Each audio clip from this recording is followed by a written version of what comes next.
देखिए बच्चों, आपके सीएमए फाइनल के अंदर जो आपका फोर्थ ग्रुप है उसके अंदर 4 पेपर आते हैं। ठीक है, एक सबको पता है सीएफआर, एक दूसरा जीएसटी, इसमें साथ में क्या आता है, कस्टम आता है, और साथ में आता है फॉरेन ट्रेड पॉलिसी एफटीपी। एक तुम्हारा कॉस्ट ऑडिट है और एक तुम्हारा एसपीएम, और क्या जो आपके ऑप्शनल 3 सब्जेक्ट आते हैं उसमें हमारी ओपिनियन है आपको कौन सा लेना चाहिए, एसपीएम बीवी। अगर मैं बात करता हूं सेकेंड ग्रुप के अंदर, ये सबसे बड़ा सब्जेक्ट है सीएफआर। हालांकि न्यू स्कीम के अंदर ये पहले से कम हो गया, क्योंकि पहले क्या होता था, ओल्ड स्कीम के अंदर सीएफआर भी होता था, इंडिया से एस दोनों पूछता था, लेकिन नाउ आप फिक्स कर दिया इंस्टीट्यूट ने कि हम आपसे यही पूछेंगे। बाकी भगवान मालिक है, कुछ भी पूछे तो अलग बात है, लेकिन वैसे लिखा हुआ ये कि हम यही पूछेंगे। जीएसटी, कस्टम और क्या, फॉरेन ट्रेड पॉलिसी। अगर आप कंटेंट की बात करूं तो कंटेंट में कोई चेंज नहीं है, तो इधर डीटी हो या जीएसटी हो, कंटेंट सेम है, अपन को सारा ही पढ़ना है। मतलब कॉस्ट ऑडिट और एक कौन सा, एसपीएम बीवी। बच्चों ये तुम्हारा सबसे लेंथी सब्जेक्ट है, सेकंड ये है और थर्ड और फोर्थ ये है। हालांकि ओल्ड सिलेबस के कंपैरिजन में यहाँ कम किया है और यहाँ थोड़ा सा बढ़ाया है। ये एज इट इज है, इसमें जितना पहले था उतना ही अब है।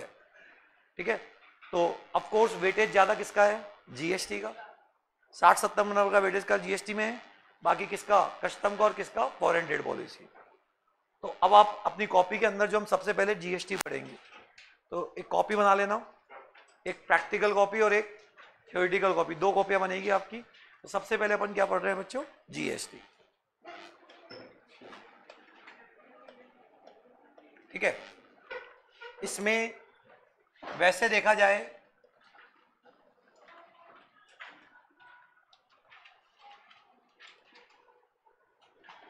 पांच एक्ट आते हैं, लिखते जाओ। एक तो कौन सा, सीजीएसटी एक्ट 2017, एक एसजीएसटी एक्ट 2017, एक यूटीजीएसटी एक्ट 2017, एक आईजीएसटी एक्ट 2017।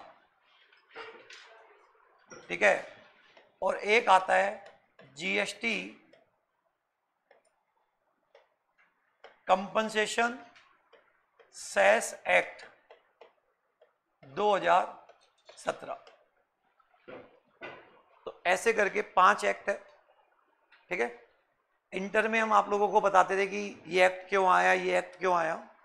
अब क्योंकि जीएसटी क्या होता है, विद इन द स्टेट माल बेचते तो सीजीएसटी एसजीएसटी लगता है, सबको पता है, तो ऐसी बातें हम नहीं करेंगे। अपन डायरेक्ट क्या पढ़ेंगे बच्चों, एक्ट पढ़ेंगे।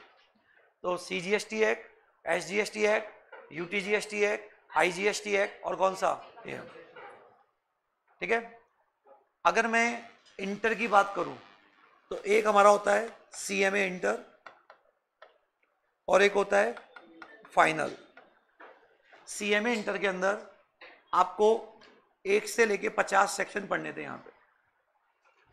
ठीक है, फाइनल के अंदर पूरे 175, जो अप्रोक्स 174 175 सेक्शन है, सारे पढ़ने हैं। ये इंटर में भी नहीं पढ़ते थे, यहां भी नहीं पढ़ेंगे। ये इंटर में भी नहीं पढ़ते थे, यहां भी नहीं पढ़ते। यहां पे हम इंटर में 4-5 सेक्शन पढ़ते थे, इसमें टोटल 25 सेक्शन होते हैं, और यहां हम करीब 9-10 सेक्शन पढ़ेंगे। कितने, 9-10। यहां वर्किंग नॉलेज चाहिए होती है इंटर में, और यहां भी क्या चाहिए होती है, वर्किंग नॉलेज। तो बताइए मेन एक्ट कौन सा पढ़ना है आपको, सीजीएसटी है। ठीक है, तो ये आपका कोर्स हो गया, लिख लीजिए बच्चों।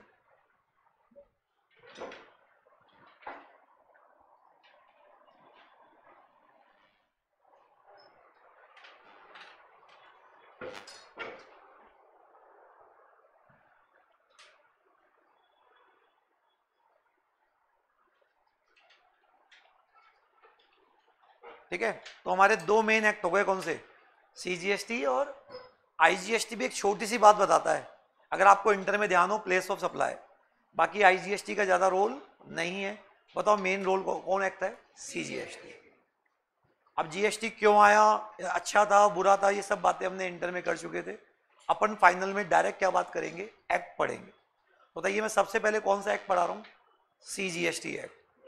बट एक्ट पढ़ाने से पहले तो एक बार आप इंडेक्स बनाइए सारे सेक्शनों का। हाँ, GST compensation cess act, GST compensation, working knowledge, working knowledge. तो डीप में दो एक्ट पढ़ने हैं, कौन कौन से, CGST एक्ट और IGST एक्ट।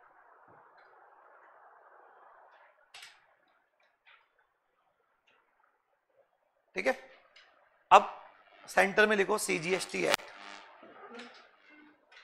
CGST act 2017। अपन जो काउंटिंग लिखते हैं 1 से लेके 50, 1 से लेके 52 गिनती लिख दो फटाफट, एक एक लाइन छोड़ते हुए, 1 2 3।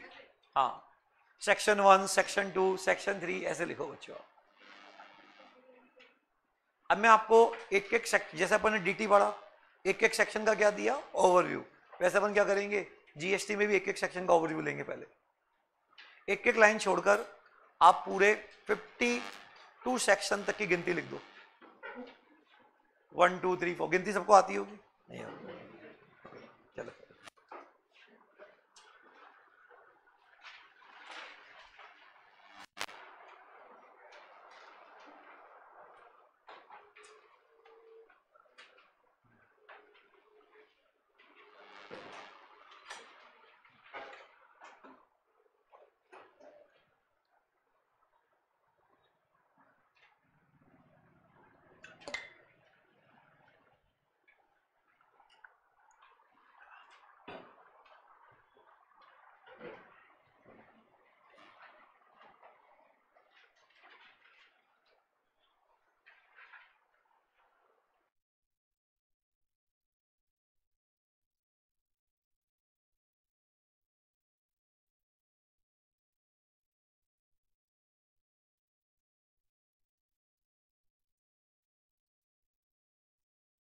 सर 52 तक लिखना है क्या? सर वॉइस नहीं, सर आपकी आवाज नहीं आ रही। सर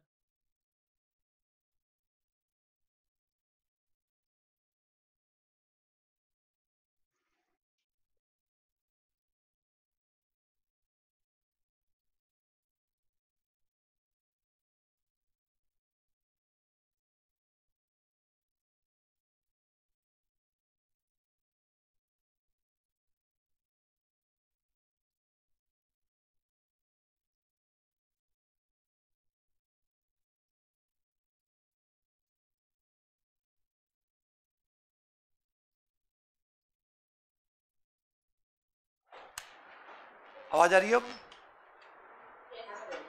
तो 1 से लेके 58 तक की आपने गिनती लिख दी बच्चों। ठीक है, हम कौन सा एक्ट पढ़ रहे हैं, CGST है। अब मैं आपको एक एक सेक्शन का ओवरव्यू देने से पहले आपको मैं एक बेसिक थोड़ा सा डिफरेंस बता रहा हूं कि आखिर ये पूरा एक्ट किस तरह से डिजाइन हो रखा है। नंबर 1, नंबर 2, सेक्शन 59 से लेके सेक्शन 174 थ्योरी है। तो जैसे DT के अंदर सेक्शन 1 से लेके 115 प्रैक्टिकल है और सेक्शन 116 से लेके 298 थ्योरी है, ऐसे GST के अंदर सेक्शन 58 तक तो क्या है, प्रैक्टिकल है, और सेक्शन 59 से लेके 174 क्या है, थ्योरी है। बट अगर मैं DT और GST में कंपैरिजन करूं, तो अगर आपको DT के अंदर थ्योरी पढ़नी है तो बच्चों यहाँ पे थ्योरी पढ़ने में, ढंग से पढ़ने में 2 महीने लग जाते हैं। और लेकिन अगर आपको GST में ये सेक्शन की थ्योरी पढ़नी है तो आपको मात्र कितना महीने लगेगा, 1 महीना। तो ये डिफरेंस है किसमें, DT और GST में। तो हालांकि 1 महीने का भी कंटेंट नहीं है, बट आपको पता है क्योंकि मैं सब चीज लिखवाता हूं तो 1 महीना मान लो, अदरवाइज ये कंटेंट बहुत कम है। आजकल बच्चों जो CA और CMA फाइनल में डिफरेंस है, CMA के अंदर यहां से अभी तक पेपर कम आ रहा है और सीए फाइनल के अंदर यहां से पेपर बहुत ज्यादा आ रहा है, तो आपका पेपर अब इन दिनों में लोग सोचते हैं जीएसटी बहुत आसान है, पेपर बिगड़ क्यों रहा है? क्योंकि पेपर अब यहां से आता है ना, तो बच्चों का पेपर बिगड़ रहा है। तो अगर आप लास्ट 2-3 अटेम्प्ट्स के पेपर देखेंगे तो यहां से काफी क्वेश्चंस आ रहे हैं, जब यहां से क्वेश्चंस आ जाएंगे तो आपका पेपर क्या होगा? बिगड़ जाएगा। जबकि तो स्कोरिंग है, तो आपको थ्योरी पे इक्वल वेटेज देना है आपको, ठीक है? तो जब भी पेपर में ध्यान, जीएसटी के अंदर अगर यहां से पेपर आया ना तो आपका पेपर बिगड़ जाएगा। इसलिए आपको ज्यादा ध्यान किस पे देना है? थ्योरी पे भी ध्यान देना है। एक खास बात यह है कि जो हम बात करते हैं अभी तक, अगर मैं बात करूं सीएमए इंटर और क्या CA inter is equal to क्या सीएमए फाइनल, ये जो, हाँ ये बात अलग है कि 53 से 58 इंटर में नहीं है, अदरवाइज 52 सेक्शन जो आपने कहां पढ़े थे, तो जिस लेवल का पेपर किसका आता है? इंटर और सीए इंटर का, वही लेवल किस में आ रहा है?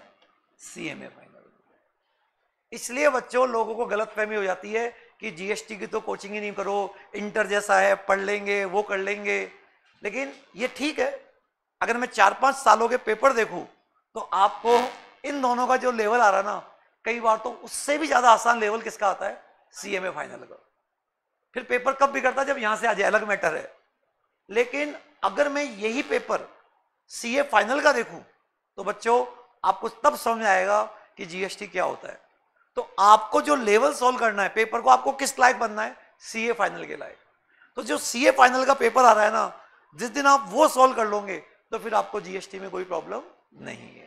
तो ट्रेंड के हिसाब से तो यहां से आ रहा है पेपर, लेकिन अपनी प्रिपरेशन कहां पे जानी है? सीए फाइनल की। उसके क्वेश्चन जब देखोगे ना तो आपका दिमाग घूम जाएगा कि वाकई यार पेपर तो इसे कहते हैं। तो अपन जो प्रिपरेशन कराएंगे सीए फाइनल के क्वेश्चन की कराएंगे, है ना? यहां तक की बात सबको क्लियर है बच्चों? अब मैं सबसे पहले एक, अपन छोड़ो पढ़ाई, एक बार अपन बेसिक बात करते हैं, एक सिंपल बात करते हैं, डायरेक्ट टैक्स और इनडायरेक्ट टैक्स में डिफरेंस क्या है। तो देखिए बच्चों, यहीं से सारी कहानी स्टार्ट होती है। कई लोगों को लगता है कि डीटी जीएसटी एक ही है। देखो क्या डिफरेंस है। देखो बच्चों, जैसे अगर मैं मेरी बात करूं, है ना, मेरे पास तुम लोगों से फीस आती है, तो सपोज कीजिए मेरे पास तुम लोगों से मान लीजिए 30 लाख रुपए की आ गई, पूरे साल की फीस आ गई, ठीक है? और यहां पे मेरे क्या है? एक्सपेंस होते हैं। मान लीजिए मैंने एक बच्चे से सपोज कीजिए 20,000 रुपए लिए, ठीक है? एक बच्चे से मैंने 20,000 लिए और यहां पे मेरी साल की फीस कितनी है? 30 लाख। अब यहां मेरे क्या हो रहे हैं? एक्सपेंस। एक्सपेंस मेरे हो गए मान लो 20 लाख रुपए। बताओ, ये मेरी सेल है, ये मेरे एक्सपेंस है, बताओ मेरा क्या आ गया? प्रॉफिट। प्रॉफिट को हम क्या बोलेंगे? इनकम, ठीक है? ये मेरी इनकम कितनी आ गई? 10 lakh. This is my sale, this is not my income, this is my expenditure, this is my profit, और ये मेरी इनकम आ गई, ठीक है? अब सचिन अजमेरा क्लासेस पे क्या इनकम टैक्स लगेगा? अब इसके लिए मुझे इनकम टैक्स का सेक्शन क्या देखना पड़ेगा? 4। मेरी टोटल इनकम 2.5 लाख से क्या है? ज्यादा है, तो मेरे पे क्या लगेगा? Income tax. तो बताइए मेरे पे क्या लगेगा? इनकम टैक्स ऑन क्या? 10 लाख। बोलो बच्चों। तो बताइए एक तरीके से देखा जाए तो सचिन अजमेरा क्लासेस क्या पे करने के लिए लायबल है? Income tax. अब क्योंकि मैं गवर्नमेंट को डायरेक्ट पे करूंगा, क्योंकि मैं गवर्नमेंट को क्या पे करूंगा? डायरेक्ट, इसलिए हम इनकम टैक्स को बताओ क्या बोलते हैं? Direct tax. आपको ये वाली पिक्चर तो सबको पता होगी, इंटर में आराम से पढ़ा होगा अपन लोगों ने, ठीक है? बताइए इनकम टैक्स कब लगता है? कोई भी आदमी अगर 5 कंडीशन पूरी कर दे तो उस पर इनकम टैक्स लगता है। तुम्हारे पेरेंट्स में पहली बात इनकम होनी चाहिए। बताओ ये इनकम है नहीं है? Do something for earn, income होनी चाहिए। इनकम इंडिया में टैक्सेबल है। मैं आर वर्ल्ड में कहीं भी कमाऊं क्या लगेगा? टैक्स। मेरी इनकम एग्जेम्प्ट नहीं है। तीन बातें हो गई, कौन कौन सी? इनकम होनी चाहिए, इंडिया में टैक्स होनी चाहिए, एग्जेम्प्ट मैं पर्सन होना चाहिए, मैं पर्सन भी हूं, इंडिविजुअल अचीवर कंपनी। चारों बातें हो गई। और पांचवी कंडीशन है आपकी टोटल इनकम 2.5 लाख से क्या होनी चाहिए? ज्यादा। तो हर आदमी जो 5 कंडीशन पूरी कर देता है उस पर इनकम टैक्स लगता है। पर्सन होना चाहिए, इनकम होनी चाहिए, इंडिया में होनी चाहिए, एग्जेम्प्ट नहीं होनी चाहिए, और टोटल इनकम कितनी कंडीशन? 5। अब मैं बात करता हूं किसकी? जीएसटी की। अब सचिन अजमेरा क्लासेस क्या हो गई? सचिन अजमेरा क्लासेस हो गई सर्विस प्रोवाइडर, और स्टूडेंट क्या हो गए? Service receiver. बोलो, मैं सर्विस देने वाला और तुम लोग क्या हो गए? गवर्नमेंट कहती है Sachin Ajmera classes you are the supplier, हम तुम पे जीएसटी लगाएंगे। हम क्या लगाएंगे? जीएसटी। इसका मतलब यह है कि अगर सचिन अजमेरा क्लासेस 5 कंडीशन पूरी कर दे तो बताओ सचिन अजमेरा क्लासेस पे क्या लगेगा? जीएसटी। तो जैसे बताओ सचिन अजमेरा क्लासेस पे डीटी कब लग रहा था? 5 कंडीशन क्या थी? पर्सन होना चाहिए, इनकम होनी चाहिए, एग्जेम्प्ट नहीं होनी चाहिए, और टोटल इनकम 2.5 लाख से ज्यादा होनी चाहिए। अब सचिन अजमेरा क्लासेस या मान लो तुम्हारे पेरेंट्स की दुकान है, अगर तुम्हारे पेरेंट्स या कोई भी सप्लायर, चाहे वो छोटा हो या बड़ा हो, पताशी बेचने वाला हो या मैन्युफैक्चरर हो, हर पर्सन जिसने 5 कंडीशन पूरी कर दी उस पर जीएसटी लगेगा। और वो कंडीशन है पहली, गुड्स और सर्विस होना चाहिए। क्या होना चाहिए बच्चों? मैंने उसकी सप्लाई की है, सप्लाई इंडिया में की है, मैं टर्नओवर मेरा 20 लाख से क्या है? ज्यादा है, और मैं जो चीज बेच रहा हूं वो एग्जेम्प्ट नहीं है। बताओ 5 कंडीशन क्या हो गई? गुड्स और सर्विस होनी चाहिए, सप्लाई होनी चाहिए, सप्लाई इंडिया में होनी चाहिए, मेरा टर्नओवर एक लिमिट से ज्यादा होना चाहिए, और जो मैं प्रोडक्ट बेच रहा हूं, तो बताइए मैं 5 कंडीशन पूरी कर रहा हूं। तो बताइए जो मेरे पास बच्चों से 20,000 रुपए आए, मुझे सरकार को क्या देना पड़ेगा? जीएसटी। बताओ सरकार को क्या देना पड़ेगा? जीएसटी। तो now Sachin Ajmera classes income tax पे करने के लिए भी लायबल है, और सचिन अजमेरा क्लासेस क्या? जीएसटी पे करने के लिए भी लायबल है। तो बताइए मेरे पे 2 टैक्स लग रहे हैं, कौन कौन से? इनकम टैक्स वो तो लग रहा है कमाई पर, और जीएसटी सेल पर। अब बताओ गलत बात हुई या नहीं हुई?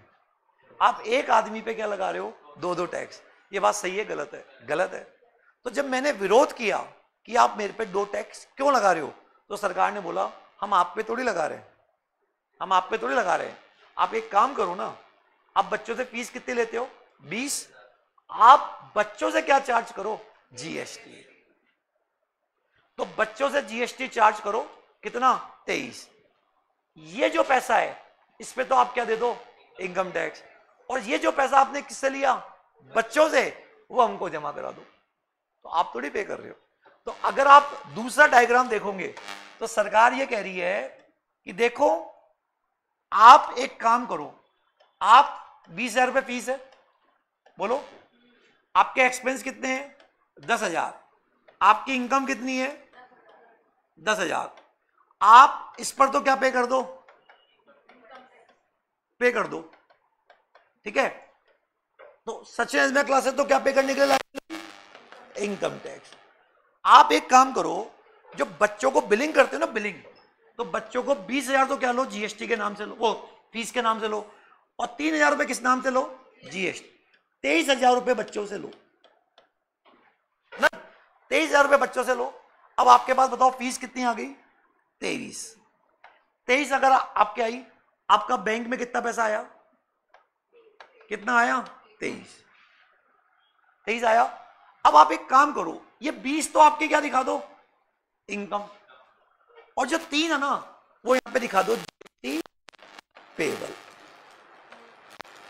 कितना? 3,000। तो आपके खाते में जो 23,000 रुपए आए, 23 आपके बैंक में है ना, 20 को तो क्या दिखाओ, और 3,000 गवर्नमेंट को पे कर दो।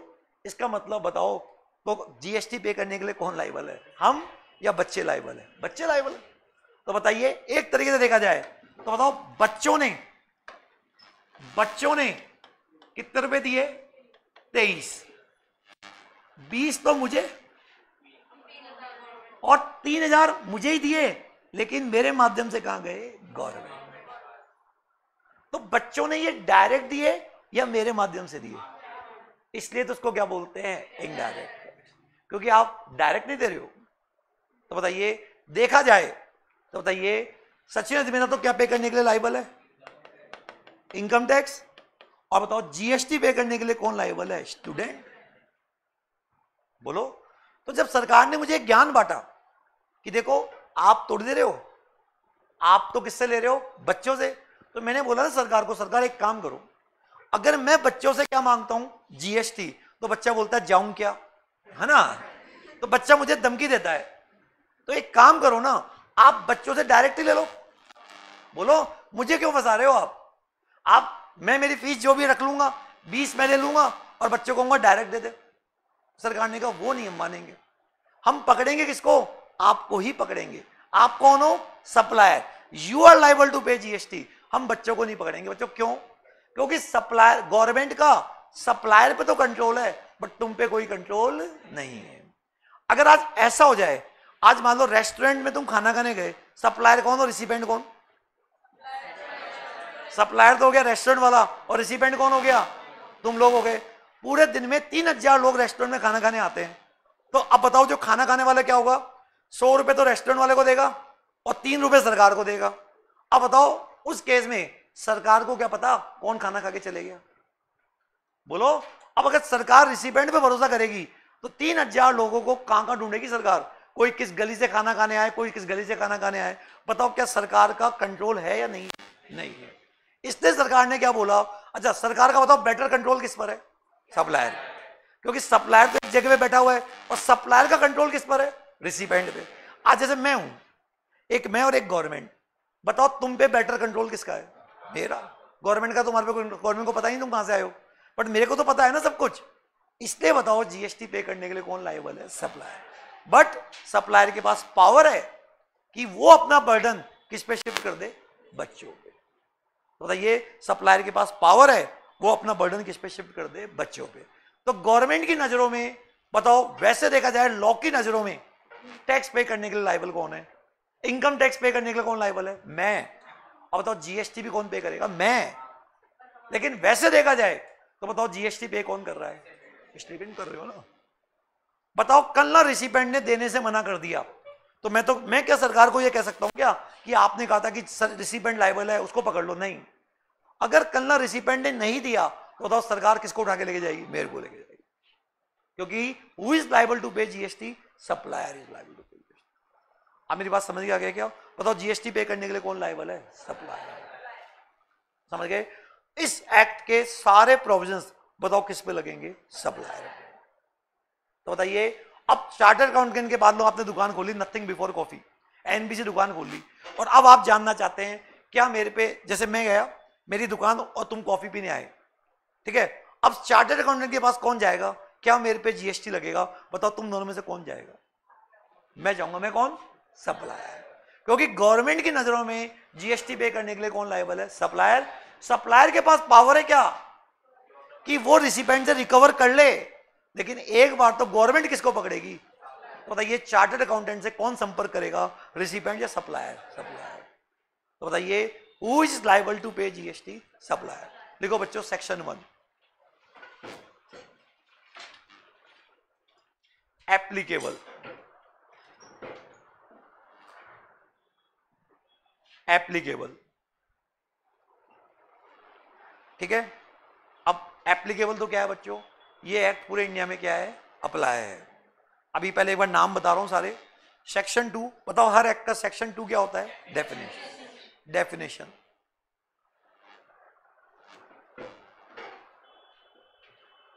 डेफिनेशन, है ना। सेक्शन 3, एक बार रुक जाओ, है ना, यहां पे 1 और 2 आपने देख लिया। सेक्शन 3, 2 जो क्या है, 6 है, ये नॉट इन कोर्स। वैसे मैं बता दूं, इनकम टैक्स में जो सेक्शन 116 से 119 है, वो यहां पे कौन सा है, 326। बताओ इनकम टैक्स में 116 से 119 क्या है, who is income tax authority, उनकी पावर्स क्या है। तो ऐसे he who is GST authority और उनकी पावर्स क्या है। तो बताओ सेम है, इससे हमको कोई मतलब नहीं है। बताओ पढ़ाई जब भी कोई एक्ट करोगे कहां से पढ़ोगे? Charging section, section 9, section 9,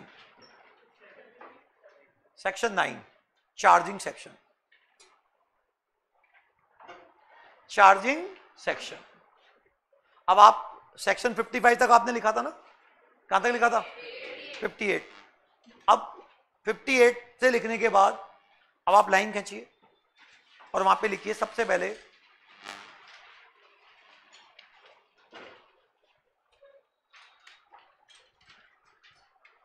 section 1,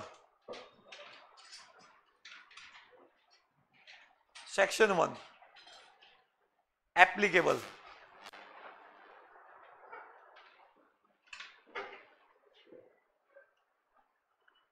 section 1 क्या लिखो? This act apply, this act apply on all of India, this act apply on all of India with effect from 1st July 2017। कब से अप्लाई है ये? Except Jammu and Kashmir, except Jammu and Kashmir. And Jammu and Kashmir में बच्चों ये 8 जुलाई से अप्लाई होता। कब अप्लाई होता? And it is apply in Jammu and Kashmir from 8 जुलाई 2017। अब इसके पीछे की भी एक कहानी है। अभी एक बार मैं पहले सारे सेक्शन लर्न करवा दूं, फिर आपको बताएंगे कि जम्मू एंड कश्मीर में 8 से क्यों हुआ। सेक्शन 1 क्लियर है? Section 2 all definitions.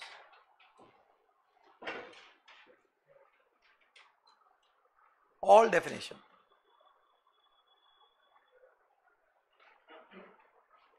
सेक्शन 2 क्या है? All definition.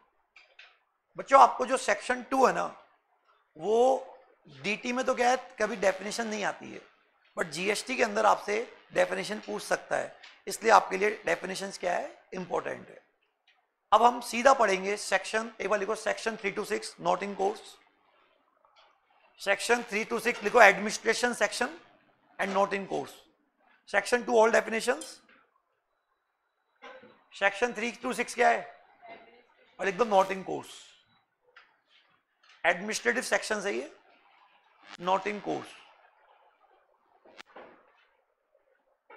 अब बताओ पढ़ाई कहां से स्टार्ट होगी? सेक्शन 9। देखो सेक्शन 9 चार्जिंग सेक्शन।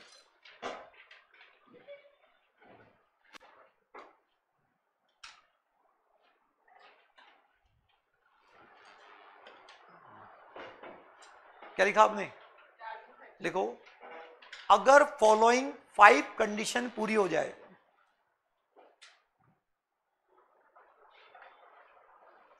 अगर फॉलोइंग ऑल 5 कंडीशन पूरी हो जाए, अगर फॉलोइंग ऑल 5 कंडीशन पूरी हो जाए तो सप्लायर पर जीएसटी लगेगा।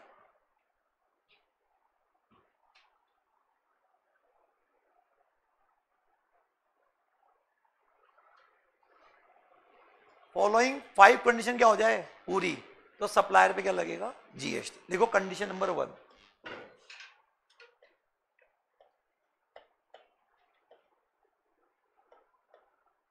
गुड्स ऑब्लिक सर्विस होनी चाहिए। देयर मस्ट बी गुड्स और सर्विस।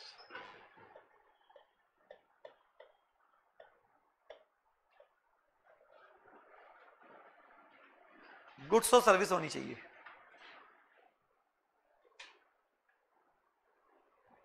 तो बताओ जैसे मैं पढ़ाना स्टार्ट करूंगा, 2-3 दिन में इंट्रोडक्शन खत्म हो जाएगा, सारे सेक्शनों को ओवरव्यू दूंगा। बताओ मेरी पहली क्लास किस पे लगेगी? गुड्स और सर्विस। गुड्स और सर्विस होना चाहिए। कंडीशन नंबर 2, गुड्स और सर्विस की सप्लाई होनी चाहिए।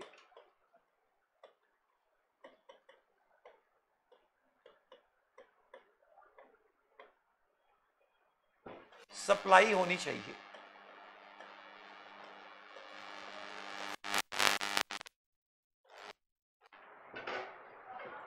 गुड्स और सर्विस की क्या सप्लाई होनी चाहिए। बच्चों सेकंड चैप्टर होगा वो क्या होगा सप्लाई। तो मेरे नोट्स के अंदर ये दोनों एक चैप्टर है। पहला चैप्टर क्या है, गुड्स किसे कहते हैं, सर्विस किसे कहते हैं और सप्लाई किसे कहते हैं। आपको ध्यान होगा इंटर के अंदर सप्लाई एक अपने आप में पूरा चैप्टर था।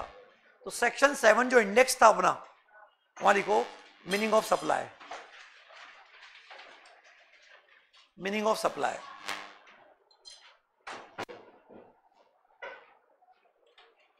अब बच्चों जैसे आप कहां आ गए, फाइनल में आ गए, तो आपकी एक्सपेक्टेशन क्या होगी कि फाइनल में आ गए तो क्या होगा, मतलब सप्लाई का मतलब चेंज हो जाएगा। ऐसे थोड़ी है, सप्लाई का मतलब वही रहेगा जो कहां था इंटर में। बट इंटर में हो सकता है कि कुछ कॉन्सेप्ट आपको उस टाइम क्लियर नहीं हो, अब आप उसी चीज को दोबारा पढ़ेंगे तो आप में जो भी कमियां थी वो पूरी हो जाएगी, प्लस आपको लॉजिक्स पता चल जाएंगे और प्लस सर्कुलर्स पढ़ने को मिलेंगे। क्या मिलेंगे बच्चों, सर्कुलर।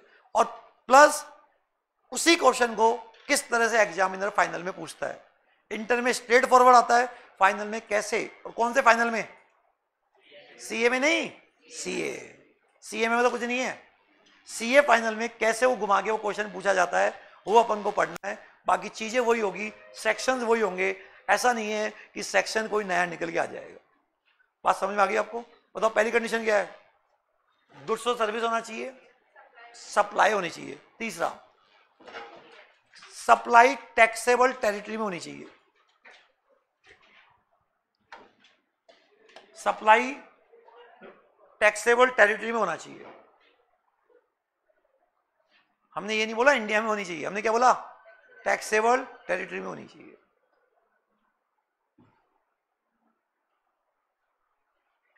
अब बच्चों ये भी एक बहुत इंपॉर्टेंट चीज है। ये इंपॉर्टेंट चीज क्या है, जैसे मान लो आज मैं यहां इंडिया में हूं, ठीक है, और मैं तुमको कहां पढ़ा रहा हूं, इंडिया में, और यही मैं तुमको कहां पढ़ाऊं, यूएसए में। इंडिया में पढ़ाऊंगा तो नो डाउट सर्विस कहां दी है, इंडिया में। बाहर पढ़ाऊंगा तो एक तरीके से क्या हो गया, एक्सपोर्ट, और एक्सपोर्ट पे जीएसटी नहीं लगता। बोलिए, लेकिन चलो यहां तो साफ साफ दिख जाएगा कि आपने माल कहां बेचा, लेकिन कभी कभी बहुत बड़ा कंफ्यूजन हो जाएगा कि आपको यह नहीं पता चलेगा क्या कि माल कहां बेचा। जैसे मैंने जयपुर से टीवी बेचा यूएसए में, तो बताओ वो तो साफ पता चल रहा है टीवी कहां गया, यूएसए में। जयपुर में टीवी बचा तो पता चल रहा है। लेकिन मान लीजिए एक फ्लाइट है और फ्लाइट जयपुर से रवाना हुई और जयपुर से जाके वो कहां जा रही है, हांगकांग। अब बताइए किसी आदमी ने चलती फ्लाइट में मूवी ऑन डिमांड देखी कि मुझे क्या देखनी है, मूवी, या बर्गर खाया चलती फ्लाइट में।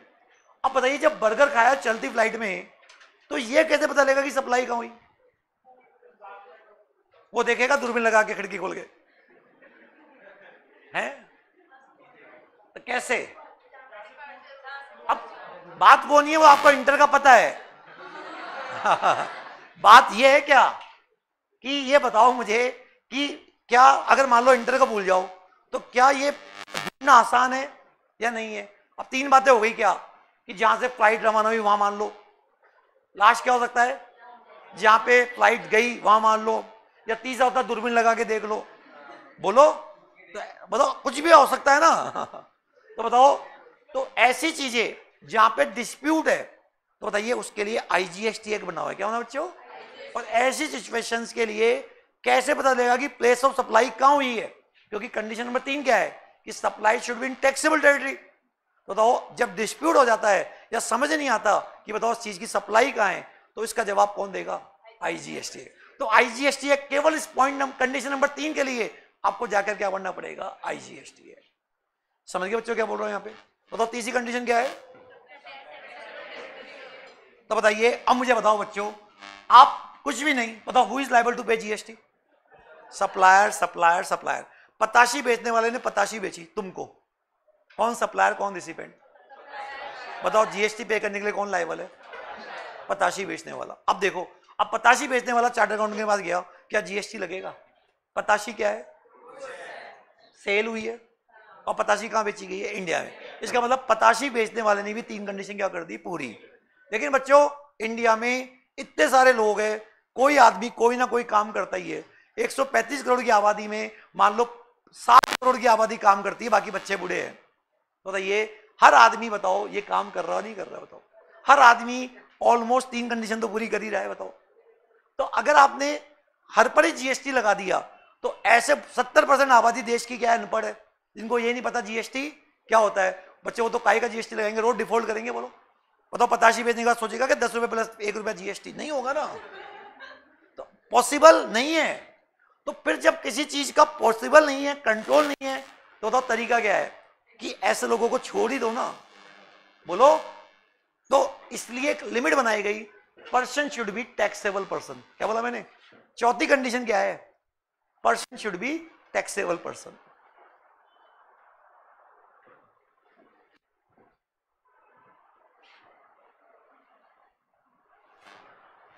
आपने जो आईजीएसटी एक्ट लिखा था ना, आईजीएसटी एक्ट, बताओ वो तो केवल क्यों पढ़ना है? प्लेस ऑफ सप्लाई को ढूंढने के लिए। बताइए कंडीशन नंबर 3 कहां पे जाके पढ़ेंगे? आइए, अब person should be taxable person. अब टैक्सेबल पर्सन कौन होता है? इनके लिए लॉ में 3 सेक्शन बने हुए हैं, 30, 23 और 24, है ना? 22, 23 और 24। ये मेरा आपसे देखो अगेन कह रहा हूं कि जीएसटी के अंदर जो मेन 50 सेक्शन है वही प्रैक्टिकल है, और वो 50 के 50 सेक्शन आप कहां पढ़ लेते हो? इंटर में। वही सेक्शन कहां है? तो सेक्शन कोई नया नहीं होगा। अगर हाँ ये हो सकता है कि टीचर ने चीजें छुड़वा दी, एक अलग मैटर है, अदरवाइज चीजें सारे सेक्शन वर्ड बाई वर्ड वही होंगे। लेकिन बस फर्क इतना सा होगा कि क्वेश्चन करने का जो तरीका होगा ना, जो लेंथी क्वेश्चन 3-3 पेज के क्वेश्चन आते हैं उनको कैसे हैंडल करोगे, उसकी प्रैक्टिस आपको करनी है। तो वही वो तभी होगी जब एक बार मैं आपको पूरे सारे सेक्शन पढ़ाऊंगा। मैं यही सोच लूं कि तुमको आता होगा, तुमको आता होगा, तो हो सकता है ना किसी को नहीं आता होगा, तो मुझे तो पूरा ही बताना पड़ेगा। ठीक है, तो बताइए सबसे पहले 23 क्या बोलता है?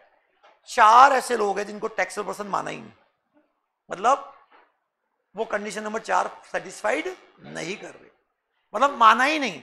मतलब जब माना ही नहीं तो वो कंडीशन 4 सेटिस्फाइड नहीं कर रहे, इसका मतलब उन पे जीएसटी नहीं लगेगा। नंबर 1 एल्कोहल का सप्लायर, नंबर 2 पेट्रोल का सप्लायर। 100% जो 100% क्या करता है? एल्कोहल की सप्लाई करता है या पेट्रोल। बच्चों एल्कोहल और पेट्रोल पे जीएसटी नहीं लगता, एक्साइज एक्ट लगता है। क्या लगता है बच्चों?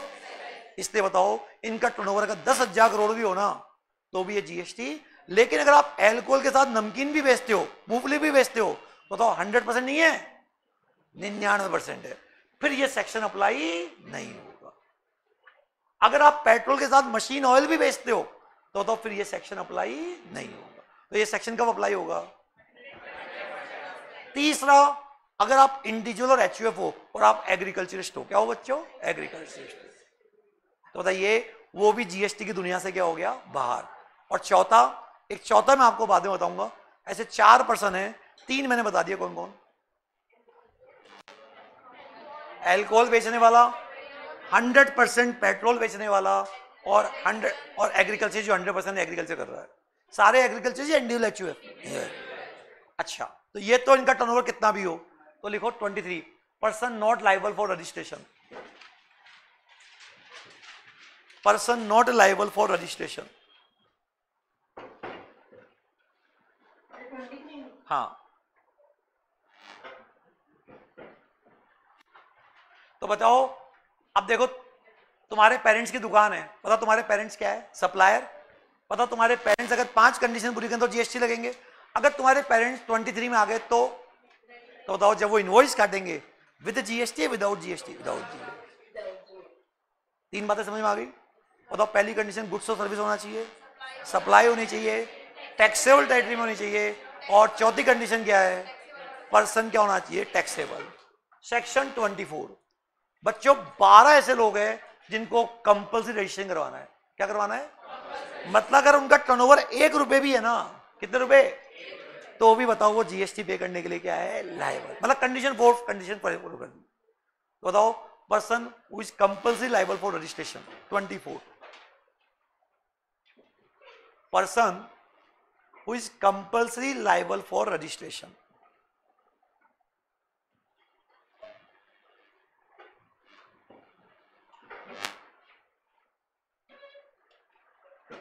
Person who is compulsory liable for registration. बच्चों 12 ऐसे लोग हैं जिनको लॉ में कंपल्सरी बोल रखा है। हालांकि मैं इंटर वाले बच्चों को इंटर में ही बता देता था कि इनके लिए ऐसे नियम क्यों हैं, फिर भी मैं आपको फाइनल के अंदर भी बताऊंगा कि ऐसे 12 लोगों को क्यों कह रखा है कि तुमको क्या करवाना है, कंपल्सरी। मतलब आपको लॉजिक जानना है, अदरवाइज तो चैप्टर 20 मिनट का 25 मिनट का है। बट अगर आप जानना चाहते हो कि उन 12 आदमियों को क्यों ऐसा बोला कि तुमको क्या करवाना है, कंपल्सरी, तो उसके पीछे क्या है, लॉजिक है। क्या है बच्चों, लॉजिक है। जस्ट फॉर योर नॉलेज, क्योंकि बच्चों कल ना आप भी पढ़ाने लग जाओगे, हमारे यहाँ पढ़ाया जाता है, और कोई शरारती बच्चा आपसे पूछ रहे कि सर ऐसा क्यों, तो आपको जवाब पता होना चाहिए ना, नहीं तो मेरे को कॉल करोगे आप, बोलो आप लोग। तो कहने का मतलब है कि लॉजिक हमेशा पता होना चाहिए ऐसा क्यों है। मतलब 4 कंडीशन क्या हो गई, पर्सन होना, गुड्स और सर्विस होना चाहिए, सप्लाई होनी चाहिए, टैक्सेबल टेरिटरी में होनी चाहिए, और पर्सन क्या होना चाहिए, टैक्सेबल पर्सन।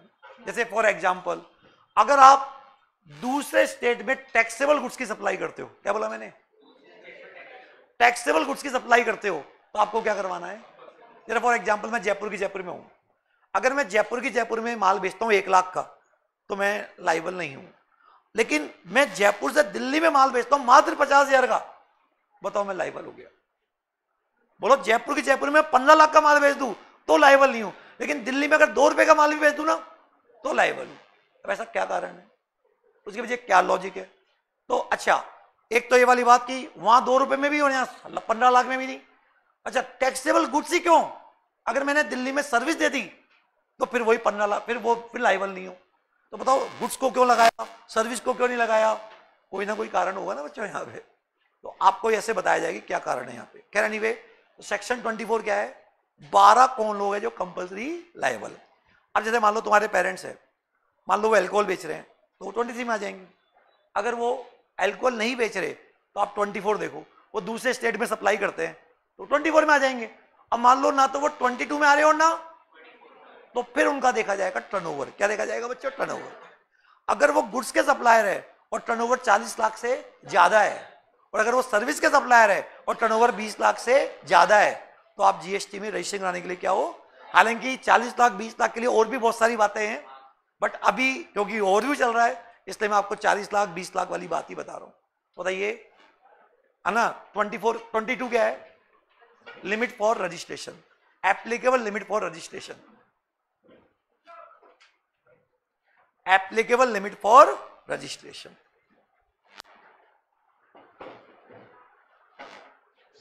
हाँ अरे अभी रुक जाओ ना यार, मैंने मैसेज किया क्या, बीच में बोल रहे हो, अभी मैसेज किया क्या मैंने, क्या बोला मैंने, बताओ। एप्लीकेबल फॉर क्या, रजिस्ट्रेशन।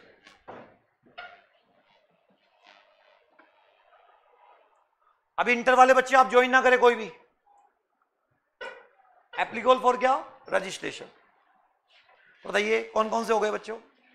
22 क्या है, चार्जिंग, सॉरी 1 तो क्या है, एप्लीकेबल, 2 क्या है, definition, 3 to 6 not in course, 7 meaning of supply, 9 क्या है, चार्जिंग सेक्शन, बोलो 9 क्या है, और 22, 23 और 24। बात समझ आ गई आपको यहाँ पे। अब बताओ 5वीं कंडीशन लिखो। अब एक चीज मुझे बताओ बच्चों, डॉक्टर, बताओ क्या डॉक्टर ने सारी कंडीशन पूरी कर दी क्या अभी तक। क्या डॉक्टर ने गुड्स बेचा है, सर्विस दी, सप्लाई की, इंडिया में की, डॉक्टर का टर्नओवर 20 लाख से, इसका मतलब डॉक्टर क्या है, लायबल है। बट कभी आपने देखा डॉक्टर ने आपके 500 रुपए पे जीएसटी लगाया, बताओ कुछ ना कुछ तो होगा। बच्चों सरकार ने करीब 250 गुड्स और सर्विस को माफ कर रखा है कि अगर आप इनके व्यापारी हो तो भले ही आपका टर्नओवर क्या हो, ज्यादा हो, आप पे जीएसटी नहीं लगेगा। कंडीशन नंबर 5, गुड्स और सर्विस एग्जेम्प्ट नहीं होने चाहिए।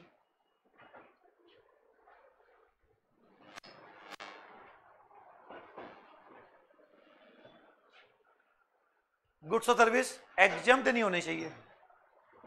अरे तुम लोग मेंटली प्रेशर मत डालो मेरे पे, मुझे पता है। हाँ ठीक है ना? क्या बोला मैंने?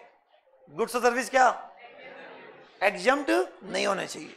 कौन सा सेक्शन, कौन सा 11 लिखो, एग्जम्प्टेड गुड्स और सर्विस। बच्चों डीटी में तो क्या था, बिल्कुल सीक्वेंस में थे, इसमें क्या है आगे पीछे। बताओ ये आपके पूरे 5 चैप्टर हो गए। कितने चैप्टर? 5। पहला चैप्टर कौन सा पढ़ाएंगे? दूसरा सप्लाई किसे कहते हैं, टैक्सेबल टेरिटरी। चौथा, पांचवा और छठा, और 5 हो गए ना अब एग्जाम। अब बच्चों मैं जब आपको पढ़ाऊंगा, हो सकता है कुछ बच्चों ने पहले इधर पढ़ाओ, लेकिन मैं आपकी ऐसी सीक्वेंस बनाऊंगा, दुनिया का कोई सा भी व्यापारी आपके पास आ जाए, आप उसकी कंप्लीट फाइल बना के बता देंगे कि तेरा क्या होगा। तो अपन लिंकिंग करेंगे, मतलब शुरू से हर आदमी की 5 कंडीशन चेक करेंगे। क्या बोल रहा हूं मैं? 5। कोई भी आ जाए वो, अपन को बस बोलना ही क्या है, सबको एक साथ लेके चलना है। क्योंकि सीए फाइनल के अंदर जो पेपर आता है ना, तुम्हारे 9 प्रैक्टिकल चैप्टर है, उनका मिक्स क्वेश्चन आता है। क्या आता है बच्चों? मिक्स। अगर आपको याद होगा सीए इंटर के अंदर डीटी का जो पहला क्वेश्चन आता था बीएमटी का, उसमें सारे चैप्टरों का क्या आता था? मिक्स। वैसे सीए फाइनल के अंदर सारे जो प्रैक्टिकल चैप्टर्स है उनका मिक्स क्वेश्चन बन के आता है। वो तभी, अब आपको शुरू से ही इन सबको साथ लेके चलना है।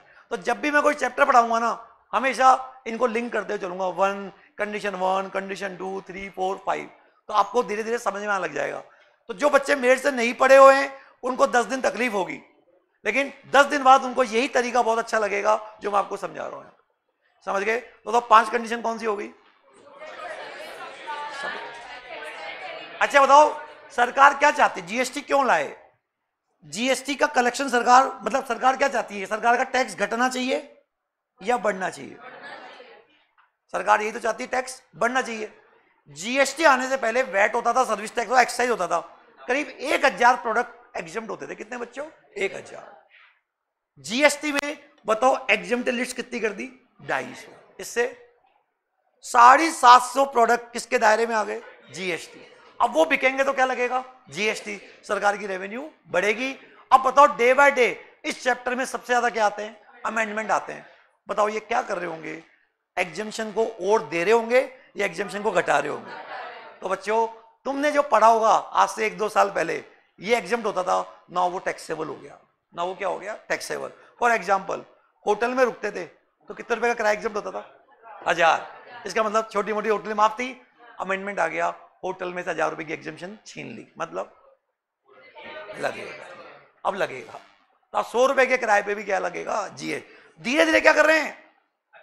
खत्म कर रहे हैं। एक दिन ये पताशी वाले को भी क्या कर लेंगे? पकड़ लेंगे। अब बताओ आप देखना इनका मकसद क्या है। आज जीएसटी का कलेक्शन डे बाय डे, इस साल, इस हर महीने 1.61 लाख करोड़ को क्रॉस कर गया। जब शुरू में आया था तो 1 लाख करोड़ था, मतलब सरकार का टारगेट था कि 12 लाख करोड़ की हमारी रेवेन्यू होगी, और अब धीरे धीरे करके वो 17 पहुंच गई है।